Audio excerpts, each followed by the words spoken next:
Start with the name of Allah, who is most kind and most merciful. Friends, my name is Adil Latif and today we will discuss the ethics. तो जितने भी students हैं semester first semester के second third के, तो specially the management sciences के, तो उनको ये सब्जेक्ट जो है काफ़ी उनको हेल्प आउट होगा अगर वो ये वीडियो देखेंगे। और मेरे जो नोट्स बनाए हुए हैं ये अपने बनाए हुए हैं और इसको जो है स्टडी करेंगे तो काफ़ी उनको स्टडी में हेल्प आउट होगा। तो let us discuss this lecture. सबसे पहले हम डिस्कस करेंगे कि व्हाट इज़ एथिक्स। एथिक्स होता क्या है? It is the set of morals, values, principles which is concerned with the righteousness and the wrongness of the human behavior, which guides your conduct and relation to others. What we mean by that कि ethics क्या होता है? ये set होते हैं, set of moral values and principles. It means कि हमारे जितने भी मॉरल्स हैं, वैल्यूज़ हैं, प्रिंसिपल्स हैं, जो कि हमें बताते हैं कि क्या चीज़ गलत है, क्या चीज़ रॉन्ग है, जो हमें गाइड करते हैं। और ये जो सही और गलत में जो डिफरेंस होता है ना, राइटनेस एंड रॉन्गनेस में जो डिफरेंस होता है, वो डिफरेंस के बेसिकली क्या होता है, वही डिफरेंस जो है एथिक्स होता है कि क्या चीज़ सही है। जैसे कि फॉर एग्जांपल मॉरल्स हमें क्या बताते हैं कि झूठ बोलना राइट है क्या रॉन्ग है? रॉन्ग है। इट मीन्स के ये एक मॉरल वैल्यू है। और इस तरह से जो है सच बोलना जो है राइट है और झूठ बोलना गलत है। धोखा देना गलत है। ऑनेस्टी राइट वैल्यू है, मॉरल वैल्यू है। ठीक है, तो इस तरह से जो सही और गलत में फ़र्क है वो कुछ असूल होते हैं, सोसाइटी के कुछ वैल्यूज़ होती हैं, कुछ प्रिंसिपल्स होती हैं, कुछ नॉर्म्स होती हैं जो कि पूरी सोसाइटी के मेंबर्स को फॉलो करके चलनी होती है, जिसमें ये सेट ऑफ रूल्स और वैल्यूज़ जो होती हैं वो हमें बताती हैं क्या चीज़ सही है, क्या चीज़ गलत है। और हमारी लाइफ जो है, हम जो अपनी ज़िंदगी गुजारते हैं वो किस तरीके से गुजारते हैं, उठना बैठना, खाना पीना, चलना, बात करना, ये जो तौर तरीका होता है बात करने का, इसमें भी हमारी रहनुमाई करती है। तो इसलिए बिज़नेस एथिक्स बहुत ज़्यादा इम्पोर्टेंट है, जो कि हमें बताती है हमारे मॉरल वैल्यूज़ और प्रिंसिपल्स के बारे में। और ये जो कि हेल्प आउट करते हैं डिफरेंस क्रिएट करने में कि कौन सी चीज़ सही है, कौन सी गलत है, कौन सा रास्ता राइट है, कौन सा रॉन्ग है। अगर राइट रास्ता चूज़ किया तो बेनिफिट होगा और रॉन्ग रास्ता चूज़ किया तो ऑब्वियसली हमें नुकसान होगा। तो ये है बेसिकली बिजनेस एथिक्स। तो अब हम नेक्स्ट स्लाइड की तरफ जाते हैं। तो फ्रेंड्स, यहाँ पे हम डिस्कस करेंगे कि what is the difference between the ethics and morality. Ethics और मोरालिटी में क्या डिफरेंस है? Ethics refers to the rules provided by the external force. It means कि वो सोसाइटी जो रूल्स बनाती है, जो नॉर्म्स बनाती है, जो वैल्यूज़ क्रिएट करती है, वो सबको फॉलो करने होते हैं। और ये जो वो काउंट ऑफ कंडक्ट है जो कि सोसाइटी बनाती है। ठीक है, ये नॉर्म्स और values given by the society, ठीक है, जिनको सबको फॉलो करना होता है। जबकि मोरालिटी का ताल्लुक जो है पर्सन के इंडिविजुअल अपनी ज़ात से होता है। Morality refers to the an individual on principle regarding the right और रॉन्ग, कि इंसान के अपने कुछ सेट ऑफ नॉर्म्स और वैल्यूज़ हैं जो कि बताते हैं कि क्या चीज़ गलत है, क्या चीज़ जो है दुरुस्त है। ठीक है, कुछ पर्सन्स होते हैं, इंडिविजुअल्स होते हैं जो कि पंक्चुअलिटी को बहुत ज़्यादा लाइक करते हैं। ठीक है, कि वो उनका ये मानना होता है कि पंक्चुअलिटी जो है बहुत ज़्यादा इम्पोर्टेंट है। कुछ जो कहते हैं कि जी लॉयल्टी और ऑनेस्टी को बहुत ज़्यादा प्रीफर करते हैं। उनका जो अपने एक रूल्स बनाए हुए हैं और वो अपने रूल्स बनाकर जो है मॉरल वैल्यूज़ को बनाकर जो है फिर उनको फॉलो करते हैं। जबकि एथिक्स का जो है डिफरेंस ये है कि एथिक्स के जो नॉर्म्स वैल्यूज़ हैं वो सोसाइटी बनाती है, जबकि मोरालिटी में जो नॉर्म्स वैल्यूज़ और प्रिंसिपल्स हैं वो पर्सन हिमसेल्फ बनाता है। नेक्स्ट है जी कॉर्पोरेट सोशल रिस्पॉन्सिबिलिटी, CSR के टॉपिक हम आगे जाके बहुत ज़्यादा डिटेल में पढ़ेंगे। यहाँ पे कॉर्पोरेट सोशल रिस्पॉन्सिबिलिटी का ये मतलब है कि ऑर्गेनाइजेशंस होती हैं और जो कि अगर वेलफेयर एक्टिविटी कोई करे, जितने भी हमारे जो है फॉर एग्जांपल के फ्री ऑफ कॉस्ट किस एजुकेशन में जो है डोनेशन कर दे, चैरिटी कर दे, ये बिजनेस ऑर्गेनाइजेशन की बात हो रही है, या फिर जो है कुछ अपनी प्रॉफिट या रेवेन्यू में से कुछ हिस्सा जो है गरीब बच्चों के तालीम के लिए या उनकी खुराक के लिए या इन्वायरमेंटल इश्यूज जो होती हैं, इन्वायरमेंटल पोल्यूशन को रिड्यूस करने के लिए अगर वो लगाती है तो वो उसकी होगी कॉर्पोरेट सोशल रिस्पॉन्सिबिलिटी। तो कॉरपोरेशंस दो तरह की होती हैं, एक पब्लिक और एक प्राइवेट होती है। गवर्नमेंट कॉरपोरेशंस होती हैं, एक प्राइवेट कॉरपोरेशन होती हैं। कुछ जो है पार्शली गवर्नमेंट होती हैं, कुछ पार्शली प्राइवेट होती हैं। तो सोसाइटी ये एक्सपेक्ट करती है उन ऑर्गेनाइजेशन से या कॉरपोरेशन से कि आप हमारे लिए क्या कर रहे हैं, how you are benefit for us. ठीक है, कि किस तरह से आपने प्लांट भी लगाया हमारे इलाके में, आपने जो है ऑर्गेनाइजेशन भी ओपन की, ठीक है, तो अब आपने जो है इतना प्रॉफिट भी जनरेट किया, अब आपकी क्या रिस्पॉन्सिबिलिटी है टूवर्ड द सोसाइटी मेंबर्स। ठीक है, वो अगर आप फुलफिल कर रहे हैं, it means you are corporate social fulfilling your CSR responsibility. तो नेक्स्ट स्लाइड पे अब चलते हैं।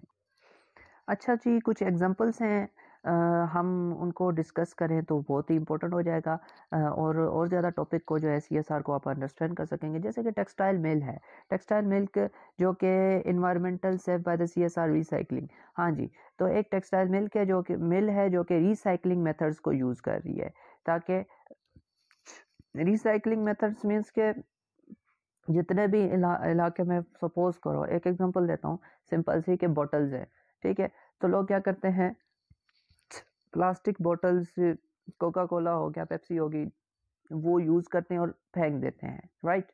तो ये टेक्सटाइल मिल ने क्या किया, कुछ मेंबर्स ऑफ जो है एम्प्लॉयज़ या फिर कुछ लोगों को इकट्ठा किया, हायर किया, और उनको जो है कहा कि भाई जितनी भी बॉटल्स हैं प्लास्टिक की जो भी इलाके में नज़र आती हैं उनको इकट्ठा करो और उनको एक ऐसी और उनको जो है मशीनों में डाल के दोबारा से नई बॉटल्स को प्रिपेयर करो, ठीक है, ताकि उसी यूज्ड बॉटल को दोबारा से जो है किसी और प्रोडक्ट में कन्वर्ट करके तो उसी को दोबारा से यूज़ किया जाए। तो ये भी एक कॉर्पोरेट सोशल रिस्पॉन्सिबिलिटी है। Similarly basic purpose of the companies जो है should be work for the humanity and welfare. Basic purpose क्या होता है CSR एक्टिविटीज़ का, कि वेलफेयर ऑफ ह्यूमन बींग्स, जितने भी living creature, not only human beings but other living creatures के वेलफेयर के लिए भी जो भी हम एक्टिविटी करते हैं वो बेसिकली हमारी ऑर्गेनाइजेशन की CSR होती है। कोका कोला ने क्या किया, प्यूरिफिकेशन ऑफ रिवरइन सिस्टम।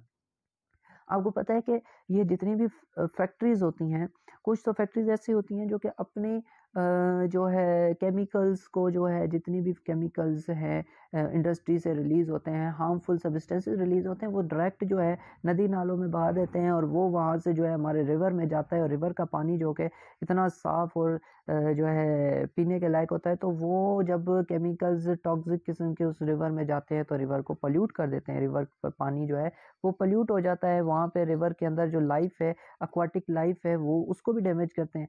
तो इन्होंने उसको प्यूरीफाई, कोका कोला ने CSR एक्टिविटी की उनको प्यूरीफाई करने के लिए। एजुकेशन में 17%, एनवायरमेंटल में 25% इन्होंने पार्टिसिपेट किया और CSR एक्टिविटीज़ में जो है पार्टिसिपेट किया। अमेजोन बहुत बड़ी कंपनी है जिसमें 1 billion sustainable bonds for the climate and social causes. इन्होंने जो है इन्वायरमेंटल जो चेंजेस आ रहे हैं आजकल, तो इनको कंट्रोल करने के लिए 1 बिलियन रुपीज़ का जो है अमाउंट सेपरेट आउट किया और $700 million investment into the 100K electric vehicles. के इलेक्ट्रिक व्हीकल, अब के इलेक्ट्रिक व्हीकल्स मीन्स आपको पता है कि अब जो फ्यूल इंजन्स हैं वो तो जो है फ्यूल को कंज्यूम करते हैं, फिर उससे जो है हार्मफुल गैसेस डिस्चार्ज होती हैं, एग्जॉस्ट होता है, और जब ये धुआं जो है फ़िज़ा में जाता है तो मुख्तलिफ़ किस्म के सल्फ़र डाइऑक्साइड, नाइट्रोजन ऑक्साइड्स जो होते हैं वो इन्वायरमेंट को पोल्यूट करते हैं। तो इसलिए इन्होंने कहा कि भाई अब इनका इस्तेमाल कम से कम हो जाए, तो उसके लिए उन्होंने कि इलेक्ट्रिक व्हीकल्स में जो है इन्होंने अपनी अमाउंट जो है इन्वेस्ट की, ताकि लोग जो है इलेक्ट्रिक गाड़ियाँ यूज़ करें और कम से कम जो है इन्वायरमेंट पे इफ़ेक्ट हो। गूगल ने भी बहुत ज़्यादा काम किया जी, supporting earthquake relief efforts, Google grant charities for the education, animal rights and supported non profit organisations वगैरह, ठीक है। एजुकेशन में, एनिमल राइट्स में, और जो है डिज़ास्टर्स वगैरह जब भी आते हैं तो गूगल जो है उसमें लोगों की हेल्प आउट करता है वेलफेयर के लिए। Unilever provide the scholarships to the Beacon House, और यूनिलीवर जो कि पाकिस्तानी कंपनी है, तो यहाँ पे इसका भी काफ़ी जो है रोल रहा है कि स्कॉलरशिप्स इसने स्टूडेंट्स को। अब अगर हम बात करें तो पार्टनर चैरिटीज़ बे की फ्री आई केयर्स, तो देखें कितनी बड़ी बात है कि जितने भी जो आँखों के, जिनकी आई साइट वीक है या आई ट्रीटमेंट जिनको चाहिए, तो उस पे भी इन्होंने जो है चैरिटी की और उनकी हेल्प आउट की, फ्री उनका इलाज करवाया। 8 पेशेंट्स ऑफ डायलिसिस, हर साल 8 डायलिसिस के पेशेंट्स का मुफ्त इलाज करवाने के लिए भी पार्टिसिपेट किया। Charity for free treatment of I sites और ये सारी चीज़ें। इंस्टॉल 7 प्ले एरियाज, खेलों के मैदान इंस्टॉल करवाए, और skill support provides and business nutrition hygienes personal care cars, इतने बहुत हैं। तो आगे हम अब चलते हैं। आई होप कि आपको CSR एटलीस्ट समझ आ गया होगा। नेक्स्ट है जी बिजनेस एथिक्स इन इस्लाम। इस्लाम बिजनेस एथिक्स के बारे में या एथिक्स के बारे में क्या कहता है, इस्लाम की क्या राय है बिजनेस एथिक्स में। Islamic business ethics are drive from the Quran and Sunnah. Obviously कि जो इस्लामिक बिजनेस एथिक्स है वो कुरान और सुन्ना, हमारी जो सुन्नत है और हुजूर पाक सल्लल्लाहु अलैहि वसल्लम के 2 तरीके हैं, उसमें से हमें जो है काफ़ी गाइडलाइन मिलती है। और as a Muslim we must भी, और जैसे हमें मुसलमान होने के नाते जो है we must be aware that के हमें जो है इन बिजनेस जो है इस्लामिक पॉइंट ऑफ व्यू से इस्लाम क्या कहता है बिजनेस एथिक्स के बारे में, कि बिजनेस को कैसे रन किया जाए, उसके बारे में हमें कंप्लीट इंफॉर्मेशन और गाइडलाइन होनी चाहिए। तो treat the customer as like as कहता है कि फर्स्ट ऑफ ऑल कहता है कि treat the customer as like as a good guest that comes in your home. मतलब कि कस्टमर को ऐसे ट्रीट करो कि जैसे आपके पास घर में मेहमान आता है और आप उसकी जो है वो रेस्पेक्ट करते हैं और उनसे जो है वो रवैया इख्तियार करते हैं, बिल्कुल वैसा बिहेवियर जो है आपका कस्टमर के साथ होना चाहिए। Be safe kind hearted while clearing your customer. हाँ, जब भी आप अपने कस्टमर से बात कर रहे हैं तो उनके साथ सॉफ्ट रहना चाहिए, ना कि सख्त मिजाज अपनाना चाहिए। If someone wants to take the good advice, अगर आपसे कोई अच्छी एडवाइस, सलाह मशवरा लेना चाहता है तो उसको अच्छी एडवाइस देनी चाहिए, और जो है उसको धोखा नहीं देना चाहिए, गलत मशवरा नहीं देना। नेक्स्ट अगर हम बात करें, डू नॉट चीट डिसीव, मतलब किसी को चीट नहीं करना, किसी से धोखा नहीं देना, हमारे कस्टमर जो आया है तो उसको गलत चीज़ नहीं पकड़ा देनी। और while making any business transaction, ठीक है, convey the right information to your customer, misguide नहीं करना, मिसलीड नहीं करना कस्टमर को, उसको राइट इन्फॉर्मेशन देनी है। बाद वक्त ऐसा होता है कि एडवर्टाइजमेंट जब भी हम करते हैं तो उसको उसमें गलत इन्फॉर्मेशन प्रोवाइड करते हैं कस्टमर को, तो फिर क्या होगा, कस्टमर आप पे बिलीव भी नहीं करेगा दोबारा। आप अगर कस्टमर को पता चला एक बार कि आपने उसको मिसगाइड किया है और जो है इंफॉर्मेशन करेक्ट नहीं दी, तो दोबारा आपके पास भी वो कभी नहीं आएगा। ठीक है, तो उसको क्लियर इंफॉर्मेशन देनी है। Promote interest free business, interest free बगैर सूद के बिजनेस होना चाहिए, कोई इंटरेस्ट नहीं लगाना। Do not make sale by taking swears, swears में तो क्या कुछ होता है ना, लोकस में कहा कर जो है अपनी साबित करते हैं कि हमारी प्रोडक्ट जो है राइट है, तो इस तरह से जो है ये काम भी नहीं करना। Do not be illegal business entity like selling drugs, monopolies और अदर हेल्थ। हाँ जी, इलीगल जितनी भी बिजनेस एक्टिविटीज़ है उनको अवॉइड करना है, जैसा कि मनशियात वगैरह जो है, ड्रग्स, सिगरेट वगैरह, इस तरह की चीज़ें जो कि इंसानी सेहत के लिए जो है नुकसानकार है, वो आपने नहीं बेचनी। ये बिजनेस एथिक्स की बातें हैं जो कि इस्लाम हमें बता रहा है। Your business must be environmental friendly होना चाहिए और हेल्थ केयरिंग होना चाहिए आपका बिजनेस।